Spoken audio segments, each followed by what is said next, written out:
Yo, what is up? Welcome to Ninja Geek Games. Way back in 2014, Bombix brought us Abyss, a fantastically illustrated underwater game with bidding, set collection and powerful lords. If we go far into the future, all the way to now, they've released Humanity, a game set on Titan, one of Saturn's moons.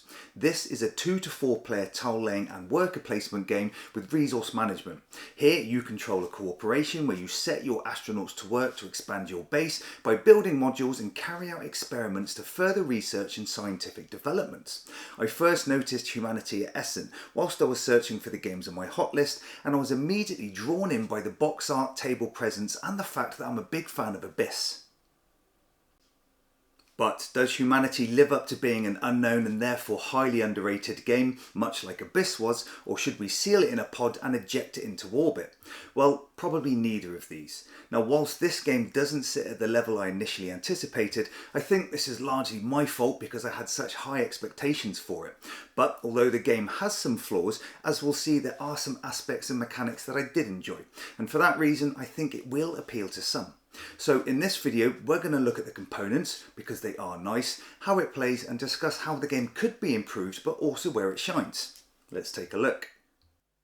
There are three main areas in the game: the player area that we have here, an automated module building station, which is a posh way of saying the main board, and a score track that we'll come to later. Each player starts the game with a small base made up of 4 modules, 3 obstacles, 2 astronauts and a player screen that's used to hide claim tokens. These are actually bigger than they need to be, but do have some gameplay reminders on the back, so are useful. During the game you'll be wanting to expand your base with more modules taken from the main board, but they aren't free. In order to do this you need to generate resources, and this will be carried out by your workers activating modules that you already have in play. Each astronaut has a set number of work points that they can spend, where most modules cost 1 work point to activate, but some cost 2. Here you just turn the worker to show they've been used and activate any module in your base by rotating them. The starting modules in your base show one of 4 basic resources, which are ice, methane, insects and electricity, which is wild. The number at the bottom of the tile is the number of resources that this module has, and each worker activation will increase this value.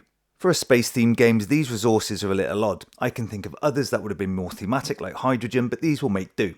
These tiles are obstacles that can be activated by your workers to decrease their value.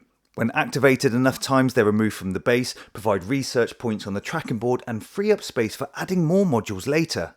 Rotating these tiles can be fiddly, especially as your base starts to grow, where I think coloured tokens or cubes may have been a better representation of resources, as it can lead to some AP identifying what and how many you have to begin with. So, now we have our resources, where do we spend them? Well, in order to do this, we can send non-activated astronauts to the main board. Here you select any module or experiment tile and place your worker just off the board in the area where the tile sits. Each of these has variable costs, and as long as you can afford it, you can take any module or experiment tile back to your base. As we'll see, there are quite a few modules of different colour, and this becomes important later, and as players start taking main board actions, more and more of these tiles will start to get removed, limiting choices further on. Also, where you place your astronauts determines the number of turns that you have to wait until you get them back. Claimed modules get placed in your base area but must sit in the exact spot that the astronaut vacated when it was sent to the main board, and you pay for these by rotating tiles to reduce the correct resources.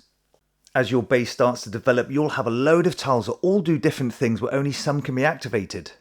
Greenhouse tiles do nothing for your wealth except provide victory points if they form contiguous lines and their biodome shape differs. Production modules provide resources, but as you progress through the eras, you can get ones that produce upgraded versions of the basic resource in the form of protein, oxygen and air carbon, where one of these can be spent for 3 of the basic forms, so they're worth getting, but they do cost you 2 worker points to activate.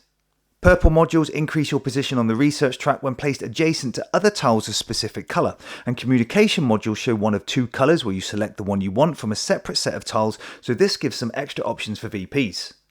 So, we have a mixture of modules, those that give victory or research points based on their positioning, others that provide these just for being claimed, as well as those that are activated to generate resources.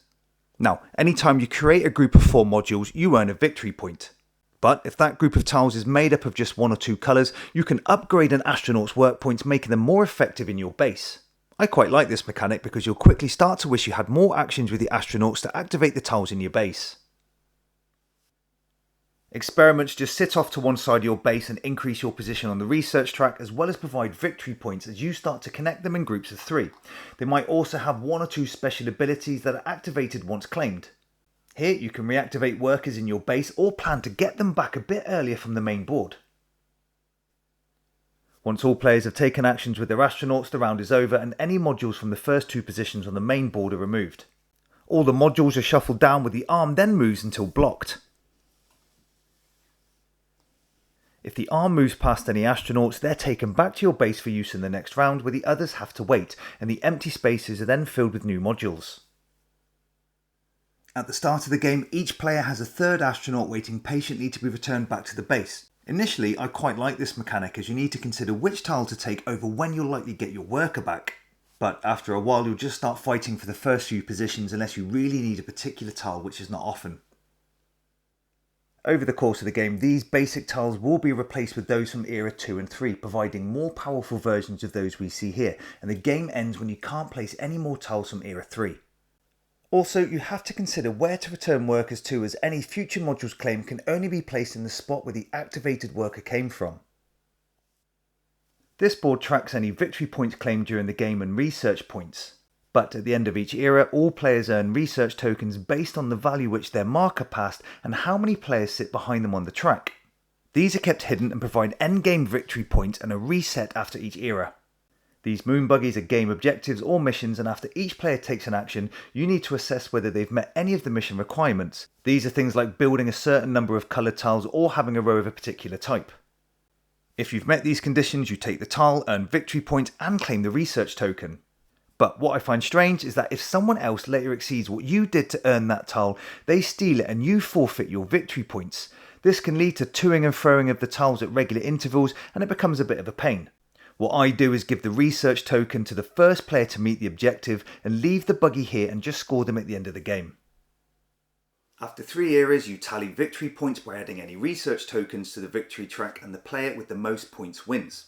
Overall, a fairly simple game with a good puzzle element that I feel has been slightly overcomplicated with an attempt at novel mechanics. Most aspects work well, some are okay and others seem a bit pointless, like trading the mission objective tiles every few minutes. One thing that particularly bugged me is there's no scaling for player count. So for 2 players you both share a stack of 15 modules for each era, but this is the same for 4 players. This means that when everyone has gained their third astronaut and modules start getting claimed, eras can pass quite quickly at the higher player count. Likewise, experiment tiles don't get replenished at the end of a round like modules, meaning at the full player count you may not even get close to creating a full experiment of 3 tiles. I initially liked the swinging arm mechanic and shuffling tiles along to get your workers back, but having them stuck there for an extra turn means you are very limited in what you can do if you aren't savvy on how far the arm will move. What players start to do is just fight over those first few positions with a guarantee of having them returned in that round. Regardless, I like the components, you get some cool tuck boxes, and the game does bring great table presence. The minis are awesome, and even the rulebook is a glorious hardback wonder with some space narrative at the back, although I can't read this as it's all in French. Luckily, English rules are available online and the game is completely language independent, so not really an issue. It's not a light game, but only borders midway, but I think humanity convolutes its actions and mechanics with those that don't really need to be there. I prefer the game at 2 player count, but I feel it takes longer than it should, and you could probably house rule a simple solo variant using dice to randomly remove tiles from the main board. Admittedly, I had very high hopes for the game. It looked great, and with the brief introduction I had at Essen, I was sure this would be a hit. Perhaps it's my fault for expecting a meatier game, but hopefully, as you now know it's lighter than it looks, it could be exactly what you're looking for. I like the puzzle element of deciding where to place your astronauts in your base so that you can build in the correct spots, not knowing if you'll get the tile you want, but at times you'll just grab any tile of a certain colour just to fill the gap. So that's my thoughts on Humanity, not the game I aspire to, but suitable for those looking for a quirky puzzle with some resource management. Thanks for watching. This is Ninja Geek Games. Cheers.